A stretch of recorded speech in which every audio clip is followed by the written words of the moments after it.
राधे राधे। श्री हरिदास श्री कुंज बिहारी। कैसे हैं आप सभी लोग? आई होप कान्हा जी की कृपा से आप सभी लोग अच्छे होंगे और स्वस्थ होंगे। इस बार निर्जला एकादशी का व्रत कब रखा जाएगा, निर्जल एकादशी के व्रत की कथा, पारण का समय और महत्व जानते हैं कि निर्जल एकादशी का व्रत इस बार जो रखा जाएगा 6 जून 2025 को रखा जाएगा। निर्जला एकादशी का जो व्रत है इस बार बहुत लंबा पड़ रहा है और 2 बार पड़ेगा। निर्जल एकादशी का व्रत जो स्मार्त संप्रदाय से हैं या गृहस्थ जीवन में हैं वो निर्जल एकादशी का व्रत 6 तारीख को करेंगे, 6 जून को करेंगे। जो वैष्णव संप्रदाय से हैं वो 7 जून को करेंगे। तो पारण का समय जो होगा जो स्मार्त संप्रदाय को या गृहस्थ जीवन से होते हैं उनके लिए काफ़ी लंबा समय है, जो कि पारण का समय बहुत लंबा हो जाएगा इस बार, जो कि 32 घंटे का बताया जा रहा है कि निर्जल एकादशी का व्रत इस बार 32 घंटे तक रखना होगा।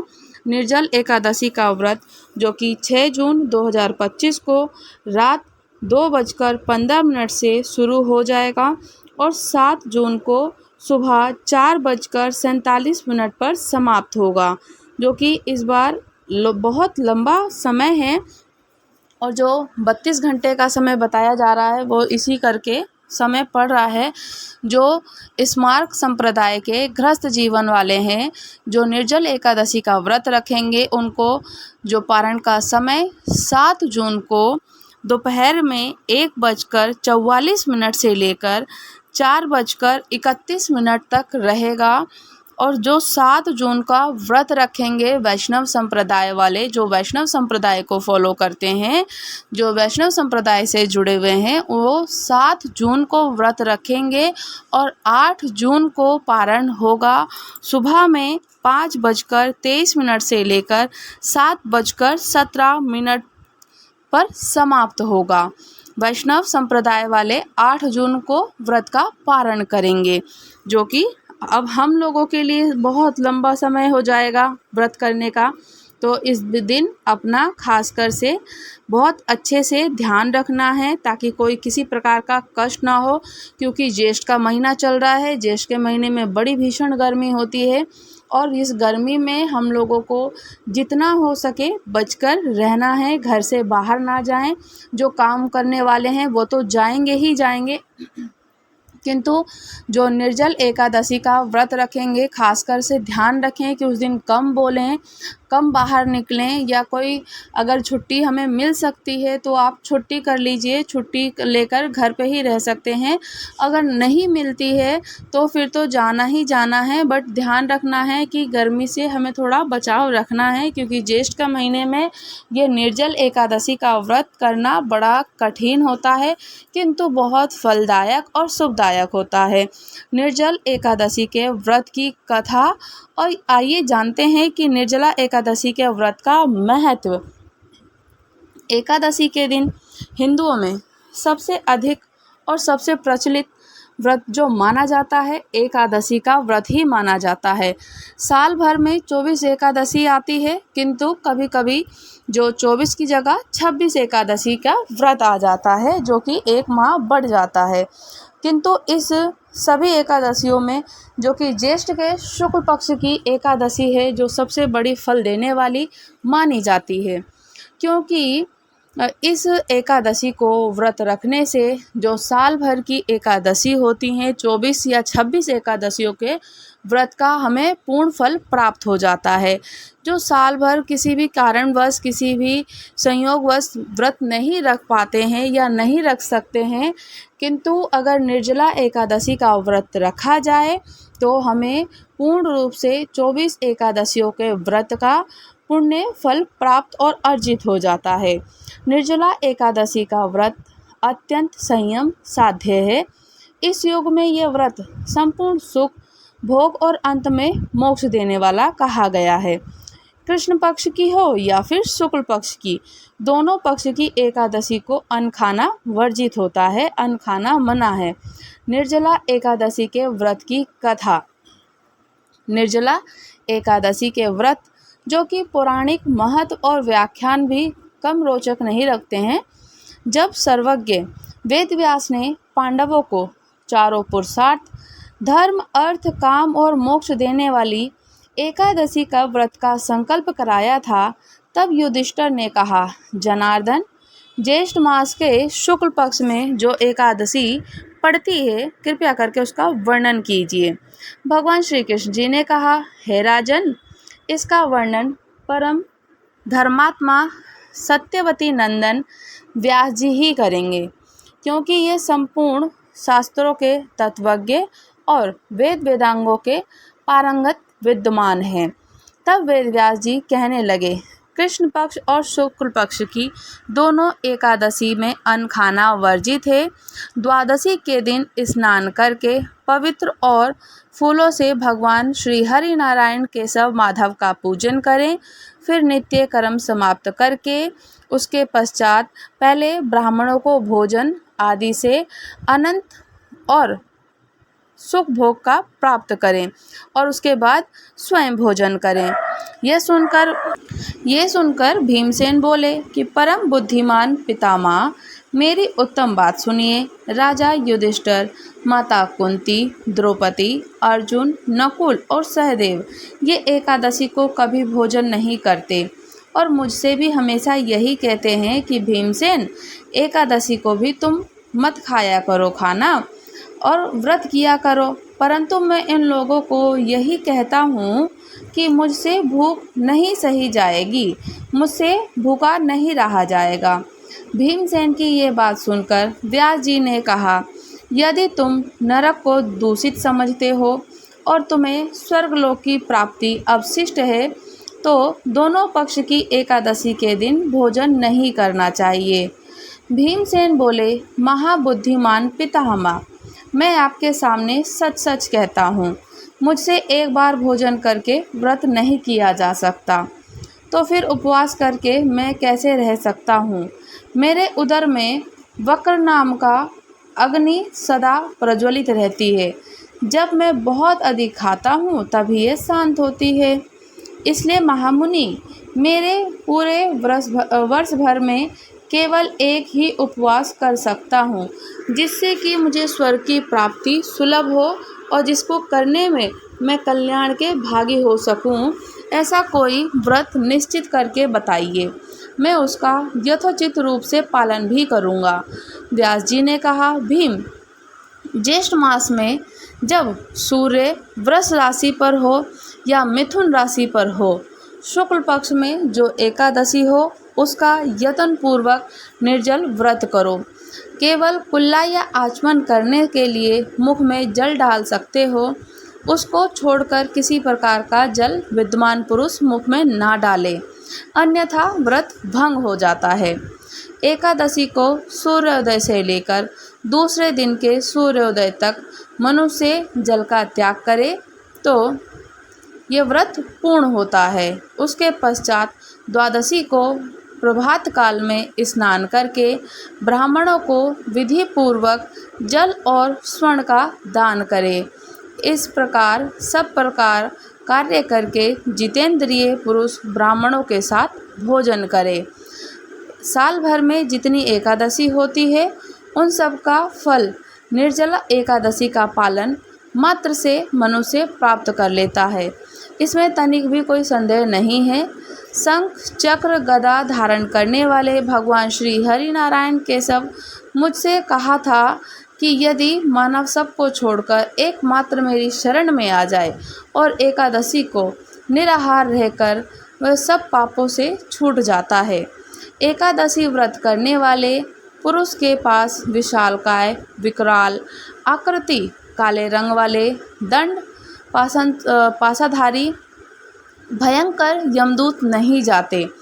तत्काल और अंतकाल में पीताम्बरधारी, सौम्य स्वभाव वाले, हाथ में सुदर्शन धारण करने वाले, मन के समान वेग विष्णुदूत आखिर इस वैष्णव पुरुष को भगवान विष्णुधाम ले जाते हैं। अतः निर्जल एकादशी को पूर्ण यत्न करके उपवास श्री हरि का पूजन करें। स्त्री हो या पुरुष हो, यदि उसने मेरु पर्वत के बराबर भी महान पाप किया हो वह सब एकादशी के प्रभाव से भस्म हो जाता है। जो मनुष्य उस दिन जल के नियम का पालन करता है वह पुण्य का भागी होता है। उसे एक एक पहर में कोटि कोटि स्वर्ण मुद्रा का दान करने का पुण्य फल प्राप्त होता है। मनुष्य निर्जल एकादशी के दिन स्नान, दान, जप, होम आदि कुछ भी करता है तो वह सब अक्षय हो जाता है। यह भगवान श्री कृष्ण जी का कथन है। निर्जल एकादशी को विधि पूर्वक उत्तम रीति से उपवास करके मानव वैष्णव पद को प्राप्त कर लेता है। जो मनुष्य एकादशी के दिन अन्न खाता है वह पाप का भोजन करता है। इस लोक वह और चंडाल के सम्मान और मरने पर दुर्गति को प्राप्त होता है। जो ज्येष्ठ के शुक्ल पक्ष की एकादशी को उपवास और दान करेंगे वह परम पद को प्राप्त होंगे। जिन्होंने एकादशी का उपवास किया है वह ब्रह्म हत्यारे, शराबी, चोर और गुरुद्रोही होने पर भी सब पातकों से मुक्त हो जाते हैं। कुंती नंदन, निर्जला एकादशी के दिन श्रद्धालु स्त्री पुरुष जो विशेष दान और कर्तव्य विहित है उन्हें सुनो। उस दिन जल में शयन करने वाले भगवान विष्णु जी का पूजन जलमयी धेनु का दान करना चाहिए अथवा प्रत्यक्ष धेनु, घृतमयी धेनु का दान उचित है। उसके पश्चात पर्याप्त दक्षिणा और भांति भांति के मिष्टान के द्वारा यत्नपूर्वक ब्राह्मणों को संतुष्ट करना चाहिए। ऐसा करने से ब्राह्मण अवश्य संतुष्ट होते हैं और उनके संतुष्ट होने पर श्री हरि मोक्ष को प्रदान करते हैं। जिन्होंने सम, दम और दान में प्रवृत्त हो श्री हरि की पूजा रात्रि में जागरण करते हुए इस निर्जल एकादशी का व्रत किया हो, उन्होंने अपने साथ ही बीती हुई 100 पीढ़ियाँ और आने वाली भी 100 पीढ़ियों को भगवान वासुदेव जी के परम धाम को पहुँचा दिया। निर्जल एकादशी के दिन अन्न, वस्त्र, गाय, जल, सैया, सुंदर आसन, कमंडल, छाता दान करने चाहिए। जो कि श्रेष्ठ और सुपात्र ब्राह्मण को जूता दान करता है वह सोने के विमान पर बैठकर स्वर्गलोक में प्रतिष्ठित होता है। जो इस एकादशी की महिमा को भक्ति पूर्वक सुनता है, उसका वर्णन करता है या श्रवण करता है वह स्वर्गलोक में जाता है। चतुर्दशी युक्त अमावस्या को सूर्य ग्रहण के समय, श्राद्ध के समय मनुष्य जिस फल को प्राप्त करता है वही फल इसके श्रवण से भी प्राप्त होता है। पहले दत्तवंत करके यह नियम लेना चाहिए कि भगवान केशव की प्रसन्नता के लिए मैंने श्री हरि का एकादशी का निराहार व्रत का आचमन करा है और इसके सिवा दूसरे जल का त्याग देना चाहिए। द्वादशी को देवदेवेश्वर भगवान विष्णु जी का पूजन करना चाहिए। गंध, धूप और पुष्प सुंदर वस्त्र से विधि पूर्वक पूजन करके जल के घड़े का दान करते हुए संकल्प करते हैं। संसार सागर में तारने वाले हे देव ऋषिकेश, इस जल के घड़े का दान करने से आप मुझे परम गति को प्राप्त कराइए। भीमसेन ज्येष्ठ मास में शुक्ल पक्ष की जो शुभ एकादशी होती है उसका निर्जल व्रत करना चाहिए। उस दिन श्रेष्ठ ब्राह्मणों को शक्कर के साथ जल के घड़े दान करने चाहिए। ऐसा करने से मनुष्य भगवान विष्णु जी के समीप पहुंचकर आनंद का अनुभव करता है। उसके पश्चात द्वादशी के ब्राह्मण को भोजन कराने के बाद स्वयं भोजन करें। इस प्रकार पूर्ण रूप से पापनाशनी एकादशी का व्रत करता और करना ही चाहिए। वह सब पापों से मुक्त हो आनंदमय पद को प्राप्त होता है। यह सुनकर भीमसेन ने भी इस एकादशी के व्रत का आरंभ कर दिया। तब से ये लोक में पांडव एकादशी और निर्जल एकादशी, भीमसेनी एकादशी के नाम से विख्यात हो गई। ज्येष्ठ शुक्ल पक्ष की एकादशी के दिन ही भगवान श्री हरि कृष्ण जी ने देवी रुक्मणी जी का हरण किया था, तो ये एकादशी रुक्मणी हरण एकादशी के नाम से भी जानी जाती है। तो बोलिए श्री हरि नारायण भगवान की जय हो। एकादशी माता की जय हो। एकादशी के व्रत करने से हमें पुष्प और 1000 पुण्य फल की प्राप्ति होती है। तो एकादशी का व्रत जो भी कोई व्यक्ति पूरे साल में नहीं कर पाता तो निर्जल एकादशी का व्रत कर लें तो उन्हें 24 या फिर साल में आने वाली 26 एकादशियों के पूर्ण फल की प्राप्ति हो जाती है। और तुलसी जी की एक जो महा उपाय है, निर्जल एकादशी हो या फिर कोई भी एकादशी हो, तुलसी का महा उपाय होता है कि उस दिन एकादशी वाले दिन तुलसी जी को ना स्पर्श किया जाए, ना ही तुलसा महारानी को तोड़ा जाए, ना ही तुलसा जी में जल देना चाहिए, क्योंकि उस दिन स्वयं तुलसा महारानी श्री हरि जी की पूजा में समर्पित होती हैं, उनकी पूजन करती हैं, उनके लिए व्रत करती हैं।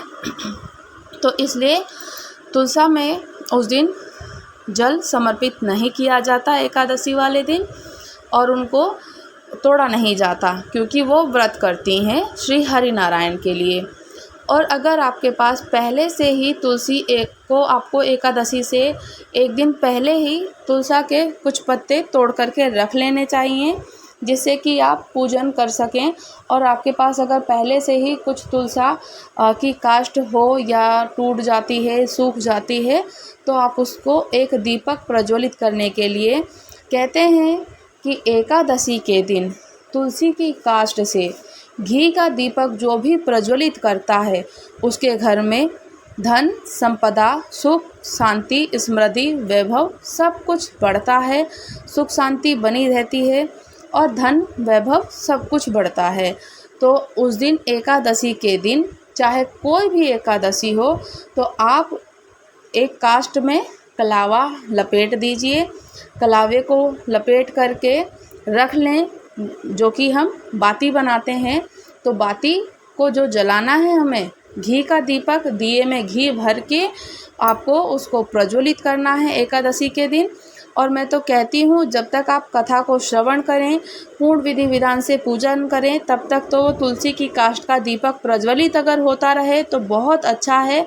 और हमें तत्क्षण ही उसी समय हमें 1000 अश्वमेघ यज्ञ के पुण्य फल की प्राप्ति हो जाती है और हम लोगों को जो हमने जितने पाप किए होते हैं वो भी नष्ट हो जाते हैं। जब आप तुलसी की काष्ठ का दीपक प्रज्वलित कर लें, कथा को श्रवण करें और उसके बाद आप लोगों को भीमसेनी का जो देसी कपूर होता है, कपूर को भी हमें प्रज्वलित करना चाहिए, कपूर जलाना चाहिए। भगवान ठाकुर जी की, श्री हरि नारायण की कपूर से आरती करनी चाहिए। उससे करके हम लोगों को अश्वमेघ यज्ञ के पुण्य फल की प्राप्ति होती है, जो कि पारण का समय है 7 जून को 1:44 से लेकर 4:31 तक रहेगा। राधे राधे। श्री हरिदास, श्री कुंज बिहारी।